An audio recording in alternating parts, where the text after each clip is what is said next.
వెంటనే ఆ వశిష్ఠ భగవానుడు అన్నాడు, మత్స్యుడు అయిన వ్యవహరించినాడు గాన నీవు మత్స్యుని జనితువుగాక అని వలవల ఏడ్చాడు. ఏమీ చేసేది లేకపోయినది. చివరికి తానే మరి సంతాన పుత్రుడిగా జన్మించాడు.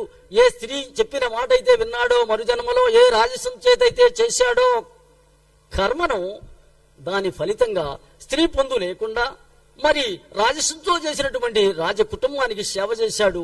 చివరకు భారతీయ భూభాగముపై జన్మించినందుకు యోగము, కర్మము, యజ్ఞము, తపస్సు కలిగినటువంటి ఈ యొక్క మర్యాద పూర్వకమైనటువంటి ఈ మర్యాద పురుషోత్తముడైనటువంటి రామచంద్రుడు నడిచినటువంటి భూమిపై మర్యాదను నిలిపి తాను కూడా సహస్రార కమలాన్ని ఛేదించి దివ్యమైనటువంటి వానుగా వెళ్ళాడు.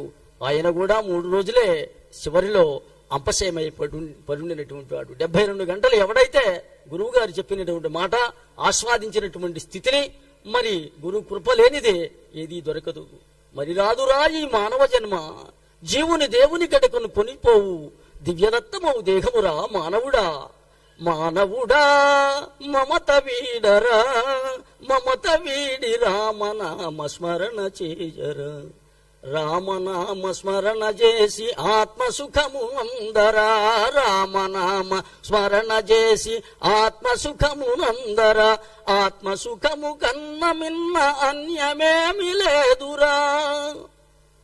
ఎవరు ఉద్ధరి